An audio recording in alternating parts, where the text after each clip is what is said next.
Rebonjour à tous pour cette série de vidéos qui compare les arcanes majeures du tarot de Marseille et du tarot Rider-Waite. Et nous arrivons à celle qui fait peur à tout le monde, qui est la mort. Alors justement, comme elle fait peur à tout le monde, on a décidé dans le tarot de Marseille de lui enlever son nom. Et il n'y a pas de nom, hein, donc il n'y a pas de cartouche avec le nom, et on a décidé de l'appeler l'arcane sans nom.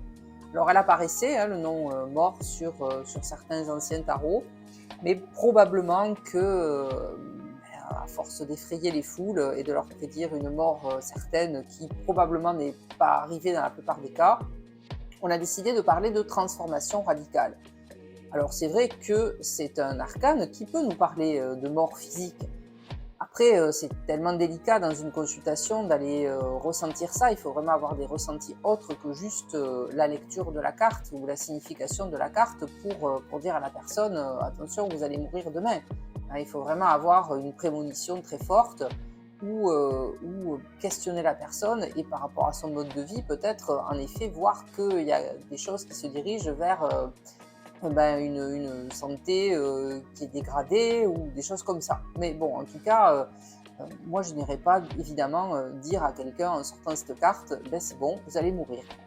Mais c'est vrai que c'est une carte avec, qui nous prédit un passage un peu compliqué, puisqu'on a une représentation d'un squelette sur les 4 cartes. Alors vous avez tout de suite vu qu'il y a une grosse différence entre la représentation du tarot de Marseille de la mort et de celle du tarot Rider-Waite, sur laquelle le nom Death est bien inscrit. Alors là, on a vraiment la représentation classique d'un des 4 cavaliers de l'Apocalypse, puisqu'il est déjà à cheval, hein, c'est un cavalier qui vient faucher sans discrimination tout ce qui se trouve sur son passage, puisque là, on voit très clairement qu'il y a eu déjà pas mal de personnes de massacrées, enfin, il y en a une à terre. Il y a une jeune femme, il y a un enfant, il y a un pape ou en tout cas un évêque peut-être. Donc tout ce monde c'est pareil. On a beau implorer la mort quand elle arrive, il faut se plier à sa volonté et puis tout le monde y passera. Donc bon, c'est vrai que c'est pas une représentation simple, même si ici elle arrive assez tranquillement sur son cheval. Voilà, elle marche un petit peu sur les objets qu'elle a dégommé déjà, mais bon, voilà, elle a un étendard, alors je ne sais pas du tout ce que ça représente, cette espèce de truc-là. Pareil, ça c'est la représentation d'Arthur Waite, donc je ne sais pas ce qu'il a voulu montrer. Ici, nous avons un étendard noir, évidemment, un noir comme la mort, mais il n'y a rien dessus, d'écrit. Alors là, par contre, elle est plus terrifiante. Voilà, on a vraiment l'impression qu'elle est enragée. Le cheval, par contre, lui, on a l'impression qu'il rigole. Moi qui connais bien les chevaux, puisque j'en ai, on dirait vraiment qu'il s'amuse.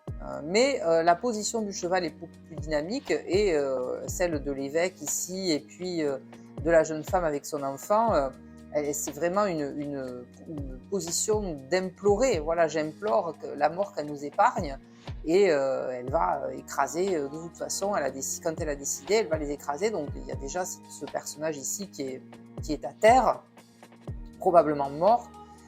Au fond, il y a ce bateau, enfin, c'est mouvementé, hein, voilà, il y a ce chemin qui nous amène quand même à un soleil qui se lève, ou qui se couche à remarquer, hein, mais bon, moi je verrais plutôt qu'il se lève ici aussi. Donc malgré tout, dans toute cette noirceur, on peut voir l'espoir qui luit, alors peut-être d'un autre monde meilleur, ou en tout cas, une fois qu'on aura passé on va dire cette tempête, et bien forcément, il y aura le soleil qui va briller à nouveau. Donc de toute façon, sur les 2 représentations, on a l'idée d'une période compliquée, d'une période où on a la rage, où on a envie de tout envoyer balader, que ce soit les figures d'autorité, puisqu'il y a des têtes couronnées par terre, les figures d'autorité, les frères, les sœurs, les copains, les amis, on a envie de se débarrasser en effet de tout ce qui nous gêne, et vraiment sans retour. On ne se retournera pas, on prend la faux et on fauche tout. Quand on a une faux d'ailleurs, on fauche à la fois les mauvaises herbes et les bonnes, donc on passe tout. Et on sait quand même que sur ce terreau, puisqu'ici on a du terreau noir bien fertile, va pousser quelque chose probablement d'intéressant, puisque nous passerons à tempérance par la suite, donc un rééquilibrage. Mais là, vraiment, on est en rage et bien sûr, cette représentation de la mort peut nous parler de difficultés physiques et de problèmes de santé. Alors ici, on pourra le voir d'ailleurs davantage sur la représentation de l'arcane sans nom du tarot Camouin-Jodorowsky, avec sa colonne vertébrale bleue, ses points rouges aux articulations qui peuvent nous parler justement de problèmes articulaires, de problèmes de hanches, alors que ici sur le Grimaud, elle est complètement couleur chair. Ce qui est d'ailleurs intéressant puisque elle n'a plus de chair, normalement ce n'est qu'un squelette. Mais c'est vrai qu'elle fait peut-être un petit peu moins peur si c'était pas qu'on sait qu'elle s'appelle, que c'est la carte de la mort en vrai.